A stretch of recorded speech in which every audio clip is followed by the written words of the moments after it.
नमस्कार, न्यूज 18 राजस्थान पर आप सभी का स्वागत। मैं हूं आपके साथ हेमंत कुमार। रात के 9 बज रहे हैं, वक्त हो चला है आपके सबसे पसंदीदा बुलेटिन न्यूज 18 प्राइम का। तो चलिए न्यूज 18 प्राइम में देश दुनिया में क्या कुछ हुआ यह भी हम आपको बताएंगे और साथ ही साथ प्रदेश के प्रमुख खबरों से भी रूबरू करवाएंगे। शुरुआत आज करेंगे गृह मंत्री अमित शाह के। आज जम्मू कश्मीर में एक हाई लेवल बैठक की गई उनकी तरफ से। राजौरी में अमित शाह का दौरा और यहां पर मीटिंग में एलजी मनोज सिन्हा समेत तमाम आला अधिकारी मौजूद रहे। सुरक्षा पर चर्चा के लिए तमाम बड़े अधिकारियों के साथ गृह मंत्री की ओर से आज बैठक की गई है। तैयारियों का जायजा लिया गया। गृह मंत्री का यह दौरा खास तौर पर खास माना जा रहा है क्योंकि कुछ ही दिन पहले नए साल के मौके पर राजौरी में आतंकवादियों ने एक बड़ी घटना को अंजाम दिया था। इस बैठक के बाद गृह मंत्री अमित शाह ने प्रेस कॉन्फ्रेंस की और कहा कि भारत सरकार ने एनआईए को 2 दिनों के दौरान हुई दोनों घटनाओं की जांच सौंपी है। एनआईए और जम्मू पुलिस मिलकर के इसकी जांच करेगी।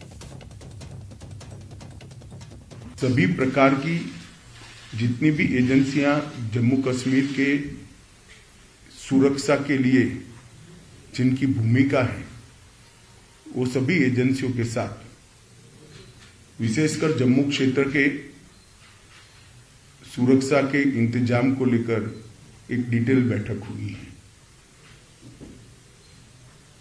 आने वाले दिनों में एक बहुत सुरक्षित ग्रिड बनाने के लिए भी यहां पर चर्चा हुई है। मैं इतना ही कह सकता हूं कि सुरक्षा एजेंसियां, चाहे जम्मू कश्मीर पुलिस हो, बीएसएफ हो, सीआरपीएफ हो, जम्मू पुलिस का एसआईए का टीम हो या सेना हो, इस सभी एजेंसियां 100% मुस्तैद है। तो वहीं प्रधानमंत्री नरेंद्र मोदी ने वाराणसी में टेंट सिटी का वर्चुअली उद्घाटन किया है। इसके साथ ही पीएम ने वाराणसी डिब्रूगढ़ के बीच में यात्रा करने वाले रिवर क्रूज एमवी गंगा विलास को भी हरी झंडी दिखाई। केंद्रीय मंत्री एस सोनोवाल और यूपी के CM Yogi Adityanath launch event में मौजूद रहे। बिहार के डिप्टी सीएम तेजस्वी यादव और असम के CM HB Sharma virtually event में शामिल हुए। प्रधानमंत्री नरेंद्र मोदी ने लॉन्चिंग के बाद कहा कि रिवर क्रूज गंगा विलास का शुभारंभ हो गया है। गंगा नदी हमारे लिए सिर्फ जलधारा नहीं है बल्कि प्राचीन काल से तपस्वियों की साक्षी है।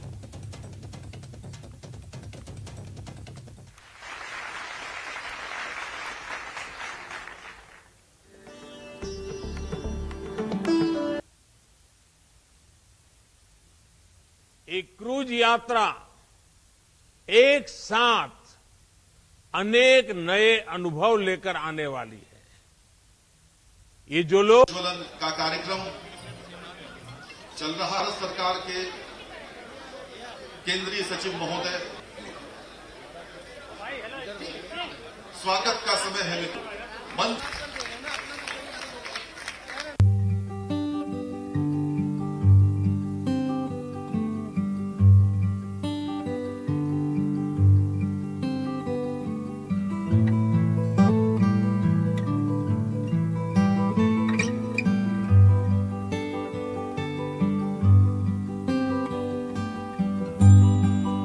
तो चलिए अब आगे बढ़ेंगे, बात करेंगे जोशीमठ की, जहां पर लगातार दरारें और गहरी होती जा रही हैं और यहां पर अब खतरा लगातार बढ़ रहा है। भूवैज्ञानिक सर्वे में लगे हुए हैं इस बात को जानने के लिए कि आखिर ऐसा क्यों हो रहा है। ऐसे में सरकार और प्रशासन लोगों की मदद करने में जुटे हैं। उत्तराखंड के मुख्यमंत्री ने जानकारी दी है कि जो भी क्षेत्र प्रभावित लोग हैं वहां से लोगों को शिफ्ट किया जा रहा है। अंतरिम राहत के रूप में 1.5 लाख रुपए की सहायता देना कल से प्रारंभ कर दिया गया है।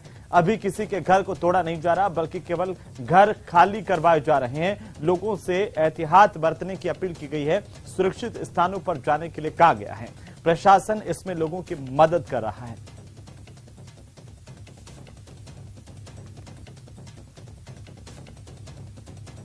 जो प्रभावित क्षेत्र है और जो ज्यादा प्रभावित लोग हैं उन सभी को उस क्षेत्र से शिफ्ट कर रहे हैं और शिफ्ट किया गया है। लगभग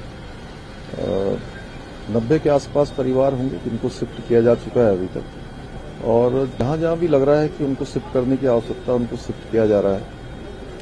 और फौरी तौर पर अंतरिम राहत के रूप में 1.5 लाख रुपए की धनराशि देना वहां पर प्रारंभ कर दिया है, कल से ही प्रारंभ हो गई है।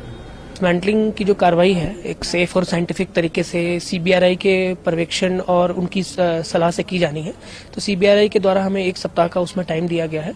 तो कल कुछ थोड़ा मौसम खराब होने के कारण काम थोड़ा धीमी प्रगति से हुआ, लेकिन सारी जो हमारी पीडब्ल्यूडी की टीम है और साथ में सीबीआरआई की भी टीम है, सपोर्ट के लिए एसडीआरएफ एनडीआरएफ की टीम है, तो सभी उसमें तत्परता से काम कर रहे हैं। और हमारा प्रयास यही है कि आसपास के लोगों की सेफ्टी को देखते हुए इसको हम जल्द से जल्द इसको हम कंप्लीट करा पाए। थोड़ा सा पहले से हो रहा था, घर हमारा थोड़ा सा दरार पहले से जारी थी। हमने कहे भी इधर उधर दौड़ भाग करी, हमने कहा भाई हमारे घर में दरार आ रही है, हमारे छोटे छोटे बच्चे लोग हैं। तो नगर पालिका या तहसील ने कहा कि अभी हम क्या कर सकते हैं, जब आगे से शासन प्रशासन आएंगे उनके बात पर तभी तो होगा। फिर जब थोड़ा 2-3 तारीख से तो पूरे गिर गया, 3 तारीख को तो पूरे गिर गया सामान थोड़ी इधर लाकर, और 3 तारीख हम यहाँ स्कूल में आ गए। जो प्रभावित क्षेत्र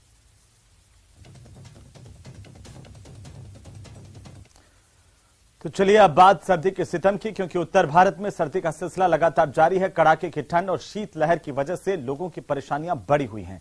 कड़ाके की ठंड और शीतलहर ने लोगों की मुश्किलों को बढ़ा दिया है। उत्तर भारत के कई इलाके शीतलहर की चपेट में हैं। तो भारत के ऊपरी इलाके जिनमें हिमाचल, उत्तराखंड, जम्मू कश्मीर और लद्दाख में भी भारी बर्फबारी की खबरें मिल रही हैं। इसके मद्देनजर जम्मू श्रीनगर राष्ट्रीय राजमार्ग को यातायात के लिए बंद कर दिया गया है। वहीं सड़कों पर जमी बर्फ को हटाने के लिए मशीनों का सहारा लिया जा रहा है। कटरा वैष्णो देवी मार्ग पर भी भारी बर्फबारी की खबर है। वहीं हिमाचल प्रदेश की पर्यटन नगरी मनाली समेत अन्य इलाकों में भी स्नोफॉल हो रहा है और ऐसे में भारी संख्या में पर्यटक इन इलाकों में पहुंच रहे हैं। हालांकि बढ़ती बर्फबारी को देखते हुए प्रशासन की ओर से अलर्ट जारी किया गया है। पर्यटक बर्फबारी का लुत्फ उठाते हुए इसके बावजूद नजर आ रहे हैं, लेकिन पर्यटकों से आगाह किया गया है कि वे सतर्कता बरतें, ऐसे इलाकों में अब आगे की तरफ ना बढ़े जहां पर बर्फबारी तेज हो रही है। श्रीनगर में बर्फबारी का आनंद किस तरीके से उठाया जा रहा है उसकी तस्वीर है। उसके बाद लद्दाख में बर्फबारी की चादर है, तो वैष्णो देवी, शिमला, मनाली और डोडा के इलाके में भी स्नोफॉल की खबरें हैं।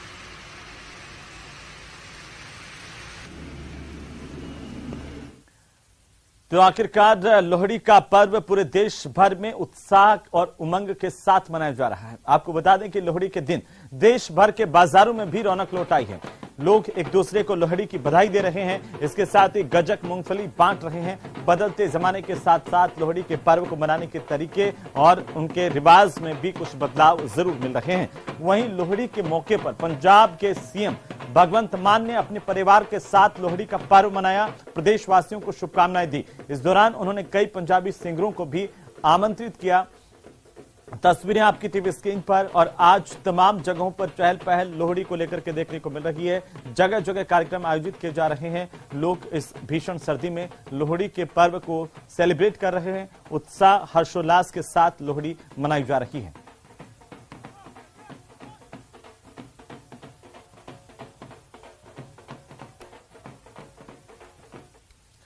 उधर महाराष्ट्र के मावल पुणे तीर्थ में दिन दहाड़े फायरिंग की खबर है, जिसका सीसीटीवी फुटेज सामने आया और इसमें दहशत साफ नजर आ रही है। मावल के चांदखेड़ तालुका में तीर्थ यात्रा में गुंडों ने सीधे हवा में फायरिंग की। गनीमत रही कि इस वारदात से कोई हताहत नहीं हुआ। इस मामले में पुलिस ने 4 लोगों को गिरफ्तार किया है। तो लाल घेरे में ये तस्वीरें देखिए कि किस तरीके से यहां पर दहशत फैलाने की कोशिश की गई। दिन दहाड़े हवा में फायरिंग की तस्वीरें और इससे तीर्थ यात्रियों में हड़कंप मच गया। पुणे की तस्वीरें हैं, ये वारदात सीसीटीवी में कैद हुई है।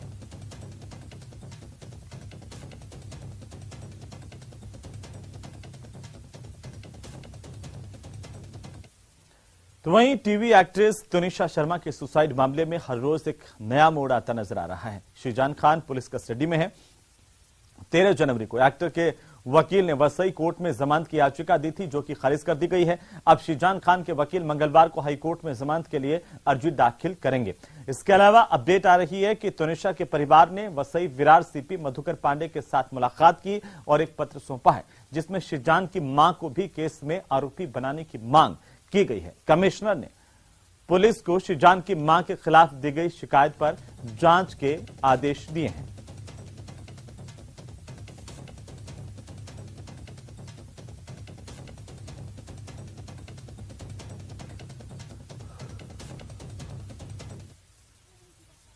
पुलिस कमिश्नर ऑफ पुलिस को एक लेटर लिखा है जिसमें हमने स्पेसिफिक रिक्वेस्ट की है कि जिस दवा के कारण ये टेंडेंसी, जो उनका आर्ग्यूमेंट्स थे उनके लॉयर्स का, जिसके कारण ये टेंडेंसी या सिम्टम्स ऑफ सुसाइड दिखाए गए थे, उनका जो आर्ग्यूमेंट्स था, जो गूगल आर्ग्यूमेंट्स था, मैं उसको गूगल आर्ग्यूमेंट बोलता हूँ। आपको पता होगा कि कुछ चीजें लॉ में बनाई हुई है, लॉ ऑफ एविडेंस है, लॉ बुकों में लिखा जाता है, पर उनके वकील ने जो आर्ग्यूमेंट किया वो गूगल आर्ग्यूमेंट किया। गूगल आर्ग्यूमेंट जो गूगल से मिला उन्होंने बताया, तो गूगल के हिसाब से, उनके हिसाब से सिम्टम्स थे, तो सिम्टम्स जो दवाई थी वो सेजन की माँ ने इनको दी थी, वो डॉक्टर उनको रिकमेंड किया था। तो ये जब रिकमेंडेशन जिस डॉक्टर की आई है उनकी सेजन की माँ से है, तो ये हमारे लिए खतरा था। तो अब हम ये साबित होता है कि ये अगर उनकी माँ ने दिया है तो उसमें उनका भी कुछ ना कुछ रोल होगा। तुनिशा ब्रेकअप की जो एडमिटेड पोजीशन है, नेक्स्ट डे उनको पैनिक अटैक आया। अटैक के बाद से अपसेट रहने लगी है। अपसेट रहने के बाद जिस दिन ये इंसिडेंट हुआ है उस दिन शीजान के साथ में वो लास्ट में सीसीटीवी फुटेज में दिखी गई है, जिस वजह से इन माय कंसीडर ओपिनियन अभी के लिए मैं बेल रिजेक्ट कर रहा हूँ।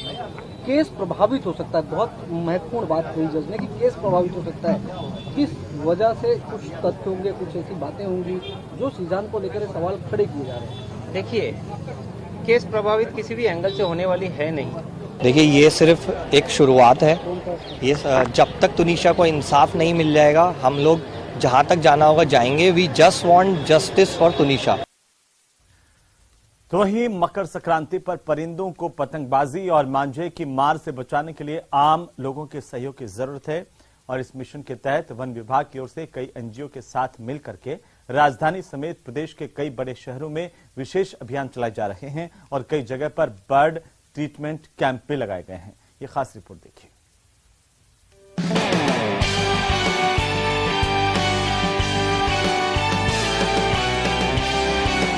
परिंदों को मांझे की मार से बचाना होगा। जयपुर में चप्पे चप्पे पर मुस्तैद होंगी टीम। वन विभाग, एनजीओ, आमजन, युवा होंगे साथ। दर्शकों से न्यूज 18 राजस्थान की अपील, इस बार मकर संक्रांति को मनाएं मांझा मुक्त। बेजुबान परिंदों पर जाने अनजाने न करें क्रूरता। मकर संक्रांति पर एक बार फिर से पतंगबाजी का जुनून चरम पर है।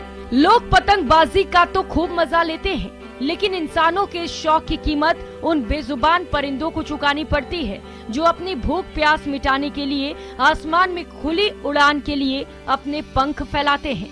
हर साल मकर संक्रांति के बाद ये सोचा जाता है कि इस क्रूरता को खत्म किया जाएगा, लेकिन इस साल हम क्रूरता होने से पहले दर्शकों से अपील कर रहे हैं कि मांझे का इस्तेमाल बंद करें, ताकि शौक में हम बेजुबानों के गुनहगार न बन जाएं।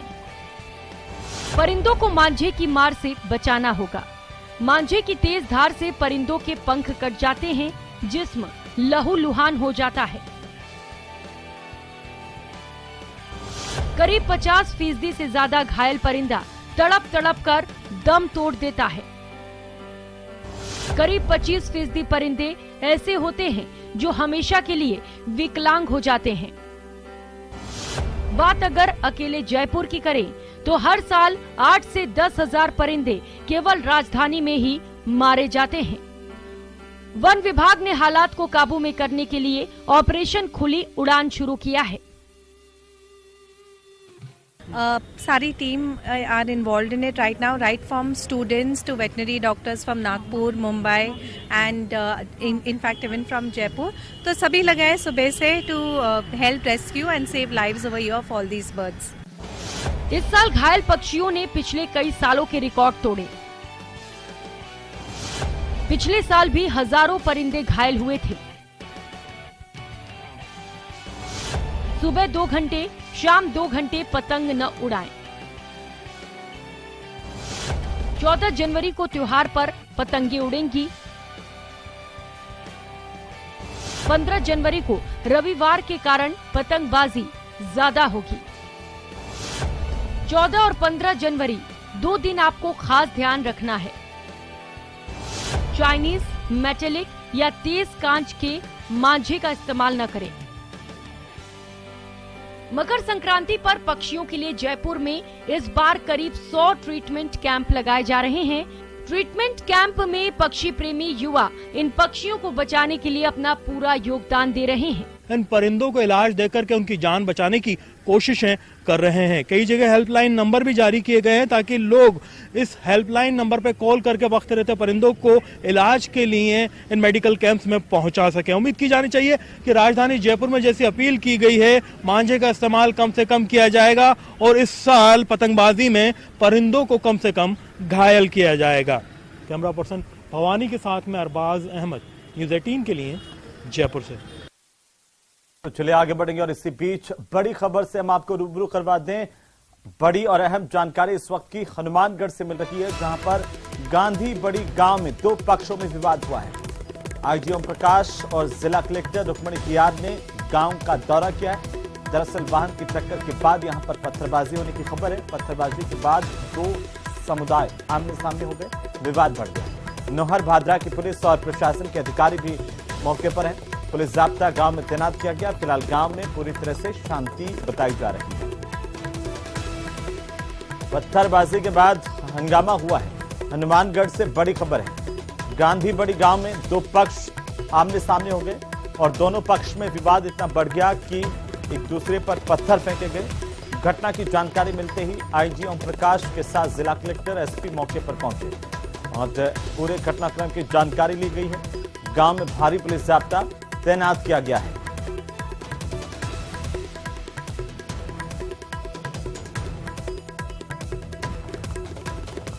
पत्थरबाजी के बाद हंगामा होने की जानकारी हनुमानगढ़ जिले से सामने आ रही है।